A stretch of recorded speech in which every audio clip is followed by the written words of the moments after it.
Mheshimiwa Evariste Ndayishimiye, Rais wa Jamhuri ya Burundi, Mheshimiwa Hakainde Hichilema, Rais wa Jamhuri ya Zambia, Mheshimiwa Hassan Sheikh Mahmud, Rais wa Jamhuri ya Shirikisho la Somalia, Mheshimiwa Daniel Chapo, Rais wa Jamhuri ya Msumbiji, Mheshimiwa Jenerali mstaafu Dr. CGDN Chiwenga, Makamu wa Rais wa Jamhuri ya Zimbabwe, Mheshimiwa Jessica Rose Epel, Makamu wa Rais wa Jamhuri ya Uganda, Mheshimiwa Mostradin Abdu, Rais wa Bunge la Muungano wa Visiwa vya Komoro na kiongozi mwandamizi wa pili wa dola, Mheshimiwa Profesa Kithure Kindiki, Makamu wa Rais wa Jamhuri ya Kenya, Mheshimiwa Anzuluni Isitoleketi, Waziri wa Ushirikiano wa Kikanda na mjumbe maalum wa Rais wa Jamhuri ya Muungano,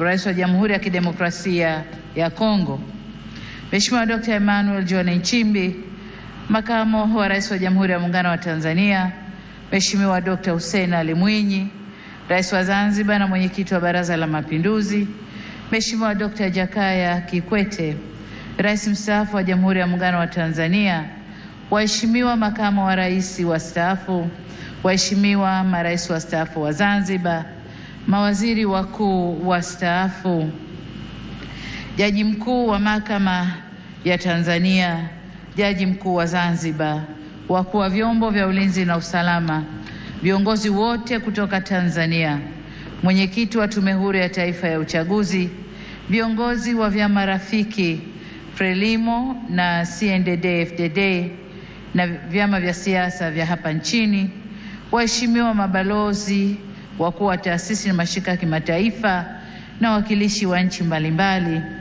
waheshimiwa wabunge wateule, wawakilishi wateule na madiwani wateule, waheshimiwa viongozi wetu wa dini, ndugu waandishi wa habari na wananchi kwa ujumla, mabibi na mabwana, Tanzania oye! Nianze kwa kumshukuru sana Mwenyezi Mungu kwa kuturuzuku uhai na kutuwezesha kushiriki sherehe hizi za kihistoria kwa taifa letu. Pili, ni washukuru wa Tanzania wote kwa imani yao kwa Chama cha Mapinduzi na kwa mapenzi makubwa na kutupa mimi na makamu wa rais fursa hii adhimu ya kuwatumikia. Shukrani za kipekee kwa viongozi na wanachama wa Chama cha Mapinduzi kwa namna walivyoendesha kampeni kwa mafanikio makubwa sana. Nishukuru tena Tume ya Uchaguzi kwa kuratibu na kusimamia mchakato mzima wa uchaguzi kwa ufanisi usiotiliwa shaka. Ndugu viongozi na ndugu wananchi, katika uchaguzi huu tulikuwa wagombea 17 kutoka vyama mbalimbali vya siasa nchini tukiwania nafasi ya urais wa Jamhuri ya Muungano wa Tanzania. Napenda kuwashukuru sana wenzangu 16 ambao kwa hakika wameonyesha ukomavu wa kidemokrasia kwa kuendesha kampeni ambazo tulishindana kwa hoja na sote tulionyesha kuwa siasa sio vita. Tumemaliza vyema uchaguzi na kumpongeza aliyeshinda. Aidha, nitumie fursa hii pia kumpongeza sana Rais wa Zanzibar na Mwenyekiti wa Baraza la Mapinduzi, Mheshimiwa Dr. Hussein Mwinyi na vyama vya siasa vilivyoshiriki uchaguzi Zanzibar kwa kumaliza uchaguzi kwa salama na amani. Zanzibar oye! Pongezi zangu pia ziwaendee wote walioshinda kwenye nafasi za ubunge, ujumbe wa Baraza la Wawakilishi na udiwani kote nchini. Kwa wote niwaambie, uchaguzi umekwisha.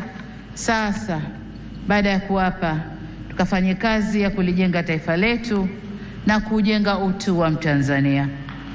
Waheshimiwa marais, viongozi, ndugu wananchi, shughuli inakuwa nzuri na ya kufurahisha ikihudhuriwa na ndugu zako wanaokupenda. Tanzania leo imejawa na furaha kubwa kuona baadhi ya waheshimiwa marais wenzangu na viongozi mbalimbali wa nchi jirani na nchi marafiki wamejumuika nasi katika tukio hili.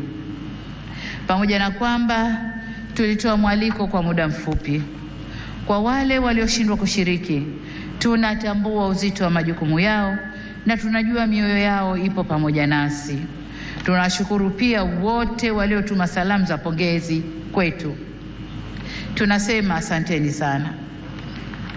Ndugu wananchi, uchaguzi ni fursa kwa wananchi kueleza matakwa yao ya aina ya viongozi wanaodhani wataweza kuwatumikia vyema na kuwaletea maendeleo endelevu. Kipindi cha kampeni tuligawika kiitikadi na kishabiki kama taifa. Ila baada ya uchaguzi kufanyika, anayechaguliwa na wengi huwa ndio chaguo la nchi na anapaswa kuwa mtumishi wa wananchi wote, waliomchagua na waliochagua wagombea wengine na hata ambao hawakushiriki uchaguzi. Kwa sisi tuliochaguliwa, ahadi yetu kwenu wananchi ni kulitumikia taifa hili kwa nguvu zetu zote, vipawa vyetu vyote na maarifa yetu yote. Ndugu zangu wa Tanzania, ni vyema tutambue kwa uchaguzi mkuu wa viongozi wa serikali ni mchakato wa msimu mmoja tu ndani ya kipindi cha miaka 5. Muda mwingine wote maisha lazima yaendelee. Hivyo basi jukumu letu sote kwa pamoja ni kujenga nchi yetu na kuifanya kesho yetu iwe bora zaidi kuliko jana yetu. Niwasihi tuendelee kuilinda itikadi yetu ya umoja na mshikamano. Ndugu zangu, wote tunaitakia mema nchi hii, tumesikitishwa na kuhuzunishwa na matukio ya uvunjifu wa amani, upotevu wa maisha na uharibifu wa mali za umma na mali za watu binafsi kwenye baadhi ya maeneo hapa nchini, hasa kwenye majiji na miji. Kilichotokea hakiendani na taswira na sifa za Kitanzania na sio Utanzania. Haikutushangaza kuona kuwa baadhi ya vijana waliokamatwa kutokana na kadhia hiyo wametoka nje ya Tanzania. Vyombo vyetu vya ulinzi na usalama vinaendelea kufuatilia na kuchunguza kwa undani zaidi kilichotokea na kuirudisha nchi katika hali tuliyoizoea kwa haraka. Kamati ya ulinzi ya kitaifa na kamati za ulinzi za mikoa na wilaya, na wataka muhakikishe kuanzia leo maisha ya wananchi yanarejea mara moja.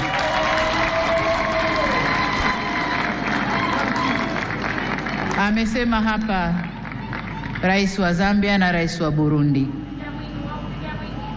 Machafuko ndani ya nchi si mema, hayana bei, hayana thamani na si faida kwa yoyote yule. Kwa hiyo ndugu zangu, niwaombe sana tuzingatie umoja, amani na utulivu wa nchi yetu. Ndugu zangu, nitumie fursa hii kutoa onyo kama mama, kutoa onyo kwa wale wote waliochochea uvunjifu wa amani. Na nawataka watambue kuwa vurugu na uvunjifu wa amani huishia kupimana nguvu na uwezo wa kujihami, ila mazungumzo huzaa mshikamano. Sasa tuchague lenye manufaa kwetu, kwani usalama wa taifa lolote hulindwa na wote kwa nguvu zote na gharama zozote. Ndugu viongozi na ndugu wananchi, kama kawaida kwa nchi zenye mfumo wa kidemokrasia, hualika waangalizi wa uchaguzi kutoka jumuiya za kimataifa na kikanda kuja kushuhudia mchakato wa uchaguzi. Uwepo wao huongeza uhalali wa juhudi zetu za kuhakikisha uchaguzi unafanyika kwenye mazingira ya uwazi, haki, heshima na utawala wa sheria. Kwa muktadha huu, tunazishukuru jumuiya zote zilizoleta waangalizi wa uchaguzi. Kutoka Afrika, tulikuwa na waangalizi kutoka Umoja wa Afrika AU, Jumuiya ya Nchi za Maziwa Makuu ICGLR, Jumuiya ya Maendeleo ya Kusini mwa Afrika SADC na Jumuiya ya Afrika Mashariki EAC. Pamoja na hao, tulikuwa na wengine kutoka maeneo mbalimbali ulimwenguni. Makundi yote ya waangalizi yameshatoa taarifa za awali na tunawashukuru kwa kuwa nasi, na kwa heshima kubwa tumepokea maoni yao. Hata hivyo, kama alivyowahi kusema Rais wa awamu ya 3 ya Jamhuri ya Muungano wa Tanzania hayati Benjamin William Mkapa mwaka 2000 wakati akiapishwa kuwa rais, na hapa nanukuu kipande tu cha hotuba hiyo kinachosema: na washukuru watazamaji wa kimataifa kuja kushuhudia uchaguzi wetu ulivyofanyika. Walipotusifu tumepokea sifa hizo kwa unyenyekevu mkubwa. Tumesikia pia waliodhani hayakwenda sawa, na mengine hata sisi wenyewe tumeyaona. Maagizo ya kutuelekeza nini cha kufanya tumeyakataa. Ushauri wao tutauzingatia ili tufanye vizuri zaidi siku zijazo. Mwisho wa kunukuu. Ndugu wananchi, sifa moja ya mwanadamu ni kutokukamilika. Aliyekamilika kabisa kabisa bila kasoro yoyote ni Mwenyezi Mungu peke yake. Ndio maana katika shughuli au harakati za wanadamu tunaunganishwa na mawasiliano, mazungumzo na maelewano. Au kwa maneno mengine, tunaunganishwa na uwepo wa suluhu. Suluhu yenyewe sio suluhu mimi, lakini hata suluhu mimi nitafanya kazi yangu ya kuunganisha taifa. Kwa hiyo tunaunganishwa na uwepo wa suluhu ya mambo katika jamii zetu.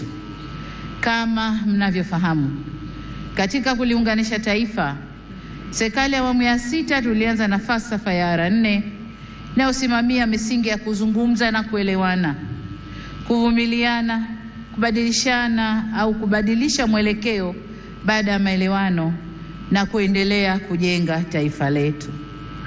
Tunapoendelea mbele, hatutachoka wala kurudi nyuma kwenye kusimamia yote yanayohusu kujenga umoja na mshikamano wa taifa letu.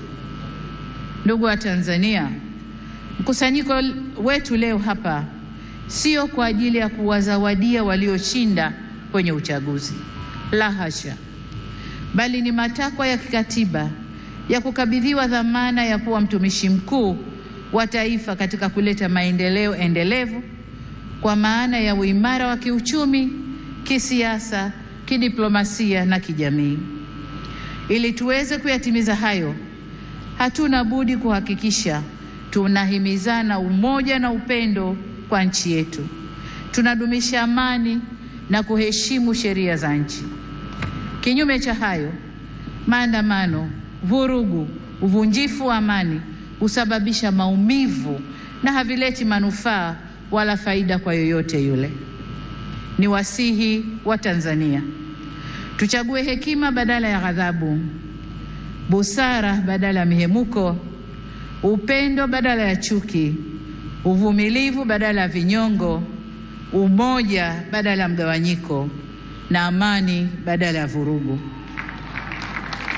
Lakini vile vile ni wajibu wetu kuchagua unyenyekevu badala ya kiburi na huruma badala ya hasira.